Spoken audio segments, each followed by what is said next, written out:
पहली लड़ाई शुरू हो रही है, और वो ये कि यार बिजनेस लेबर को नहीं करना होता है, मालिक को करना होता है। तो क्या आप व्यवसायी को सोचते हुए लेबर का कानून ले आए? अगर ऐसा है तो व्यवसाय के हितों में अगर कानून है तो क्या लेबर के हितों का कानून ध्यान नहीं रखा गया है? तो अब हम उस विषय पर चलते हैं। सरकार ने क्या तर्क दिए हैं, उन्होंने लेबर के लिए क्या कुछ अच्छा किया है। जैसे 4 नए लेबर जो कोड बने हैं, उनमें से कोड ऑन वेजेस 2019, ये चारों कोड हैं जिनको जो आपके सामने लिखे हुए हैं। इन कोड्स को लेकर के प्रधानमंत्री की जो थीम है वो नजर आती है, जब उन्होंने लाल किले की प्राचीर से ये कहा था कि देश में जो गुलामी की मानसिकता चली आ रही है अंग्रेजों के काल से, हमें उन्हें बदलना होगा। और यही कहते हुए सालों से चले आ रहे जो लेबर कानून है उनको परिवर्तित किया गया है। पहले 29 कानून थे, यानी कि उसमें रूल थे, उन्हें अब बदलकर 351 रूल में बदल दिया गया, जो दर्शाता है कि ज्यादा कानून नहीं होंगे तो ज्यादा कानूनों से, यानी ज्यादा लॉज नहीं होंगे, रूल रेगुलेशंस नहीं होंगे, तो फिर उनसे उलझने में भी कम समय लगेगा। इसको ऐसे समझिए कि अगर हर बात पर आप कानून बांट दोगे कि नहीं आपने ये गलती की है, अब आपके ऊपर इस कानून की धारा के तहत मुकदमा चलाया जाएगा, उसे हटाइए ताकि बिजनेसमैन अच्छे से काम कर पाए और वो लोगों को रोजगार दे पाए। क्योंकि जब बिजनेस ग्रो होगा तो ही लोगों को रोजगार के अवसर मिलेंगे।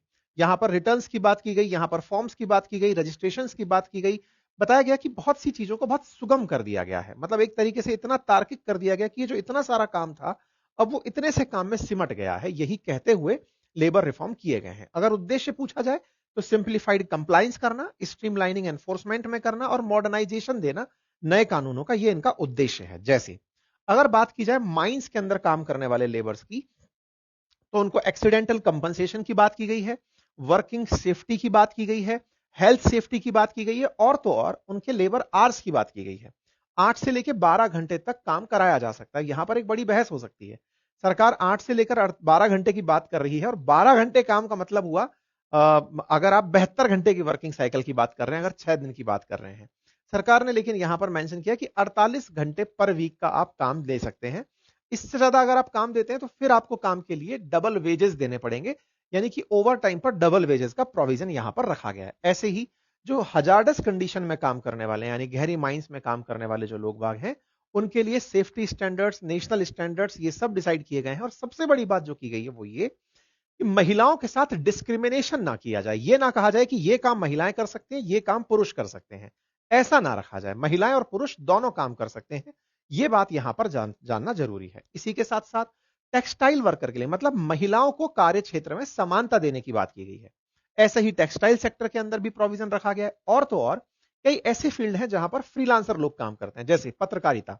पत्रकारिता में बहुत ही दिक्कत ये होती है कि जो ग्राउंड रिपोर्टिंग करने वाले जो पत्रकार हैं, कई फ्रीलांसर पत्रकार मार्केट में उपलब्ध होते हैं, जो कि बाइट्स उपलब्ध कराते हैं, उतना भर का उनको पैसा मिल जाता है। भले ही वो किसी बड़े ब्रांड के साथ जुड़े हों, उनकी जो बाइट्स उठाई जा रही हैं उसके हिसाब से उन्हें पेमेंट्स मिलता है।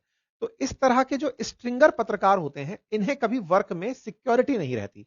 इसीलिए फिर पत्रकारिता में भ्रष्टाचार जन्म ले लेता है, फिर भाई भतीजावाद जन्म ले लेता है, बायसेस जन्म ले लेती हैं कि हमारी ज्यादा से ज्यादा न्यूज कवर की जाए। उनको भी कवर करने का ध्यान रखा गया कि भाई इनके भी वर्क सेफ्टी हो। ऑडियो विजुअल क्षेत्र में लोग काम कर रहे हैं, उनको किस तरह से ट्रीटमेंट दिया जाए, गिग वर्कर्स जो काम कर रहे हैं उनको कैसे काम दिया जाए, और तो और जो वर्क फ्रॉम होम कर रहे हैं उनके लिए भी प्रोविजंस यहां पर दिए गए हैं। जैसे यूथ के लिए रखा गया है कि मिनिमम वेज गारंटेड रखी जाए, साथ ही साथ नौकरी करने वाले को अपॉइंटमेंट लेटर जरूर दिया जाए, एनुअल लीव्स अनाउंस की जाए, साथ ही साथ में लाइफ का स्टैंडर्ड अच्छा हो, ये कैसे सेट किया जाए वो ध्यान रखा गया है। फिक्स टर्म ऑफ एम्प्लॉयर्स दिखाया गया है कि कितने समय के लिए आपको काम कराना मैंडेटरी है, मतलब किस तरह से कॉन्ट्रैक्टलाइजेशन जो है कि आप कॉन्ट्रैक्चुअल लेबर रखते हैं उसको कम कैसे किया जाए, इस पर फोकस करने का ध्यान दिया गया है। साथ ही साथ कैसे स्किल्ड वर्कर को ज्यादा अपॉर्चुनिटीज दे सकते हैं, इसके लिए सरकारी प्रयास किए जा रहे हैं।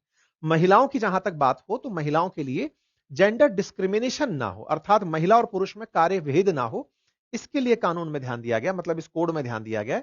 साथ ही साथ महिलाएं जो पेमेंट पुरुष पाते हैं वही महिलाएं भी पेमेंट पाएं। महिलाओं को नाइट शिफ्ट में उनसे पूछकर काम दिया जा सके। पहले कुछ ऐसे सेक्टर थे जहां पर महिलाओं को काम से पाबंदी थी कि आप काम नहीं कर सकते, लेकिन उनके सेफ्टी मेजर्स को ध्यान में रखते हुए उन्हें काम करने की इजाजत दी जाए।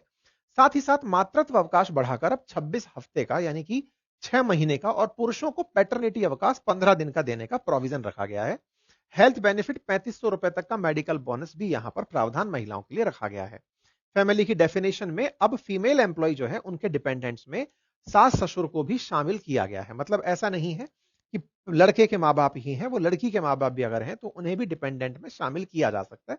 इससे बहुत सी महिलाओं को, जो विशेष रूप से अपने पेरेंट्स की इकलौती संतान है और वो माँ बाप के लिए कुछ करना चाहती हैं, तो वो अपने पेरेंट्स को डिपेंडेंट्स में शामिल करना चाहें तो कर सकती हैं। ये बात अपने आप में महिलाओं के लिए एक बहुत सकारात्मक बात के रूप में प्रूव होगी। ऐसे ही बागवानी के क्षेत्र में काम करने वाले जो श्रमिक हैं उनके लिए, ऐसे ही मतलब तमाम प्रकार के। तो सामाजिक सुरक्षा को ध्यान में रखते हुए अब जो ESIC है वो सब पर लागू होगा।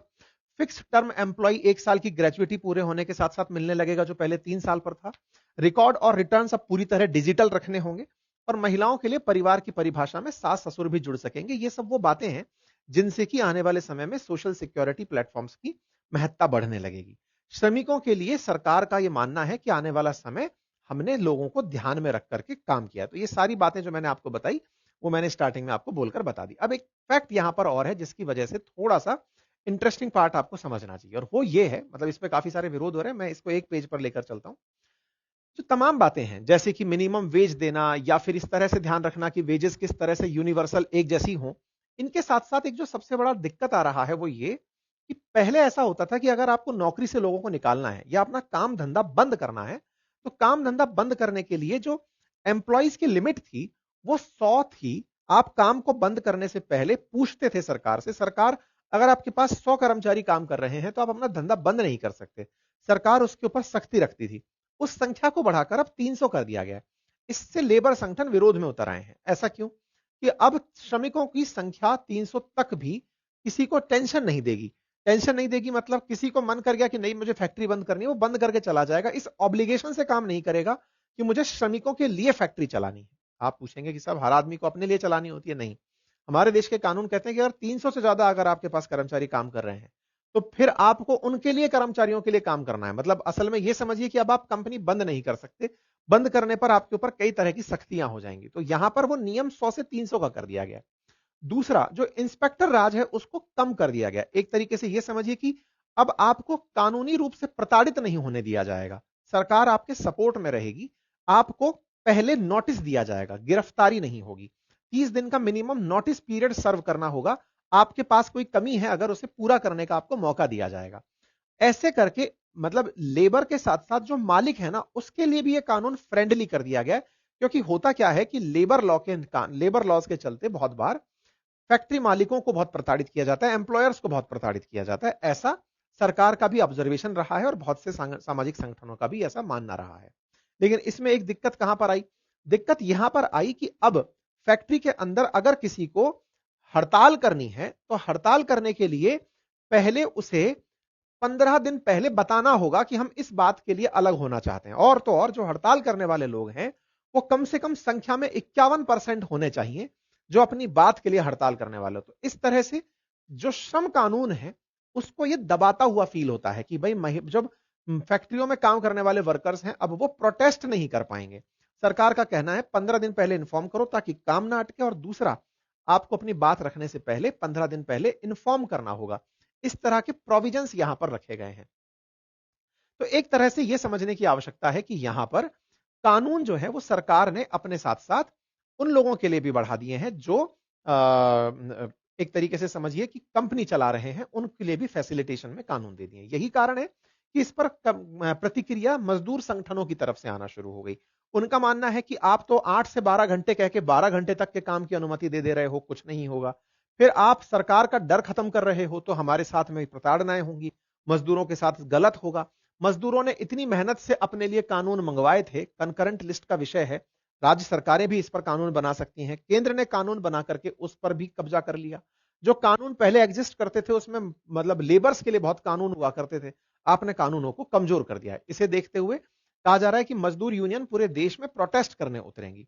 कुल मिलाकर नए लेबर कानून आ चुके हैं। देखना होगा कि किस तरह से इसको लेबर्स लेते हैं, लेबर एसोसिएशन लेती हैं। भारतीय मजदूर संघ की तरफ से इसे हिस्टोरिक ट्रांसफॉर्मेशन इंडिया के लेबर फ्रेमवर्क में कवर किया गया है। तो मतलब अब क्योंकि पार्टी वाइज होते हैं ये भी, किसी पार्टी का लेबर कौन सा है, किसी पार्टी का लेबर संगठन कौन सा है, तो यहां पर इस तरह से देखा गया है। तो कुल मिलाकर देश में लेबर कानून आ चुके हैं और लेबर कानून में कुछ प्लस और कुछ माइनस चीजें हैं। सरकार का मानना है कि इससे ईज ऑफ डूइंग बिजनेस होगी। आप लोग इस विषय पर क्या सोचते हैं अपनी राय जरूर रखें। चैनल पर नए हैं तो सब्सक्राइब कर लें। बहुत बहुत धन्यवाद।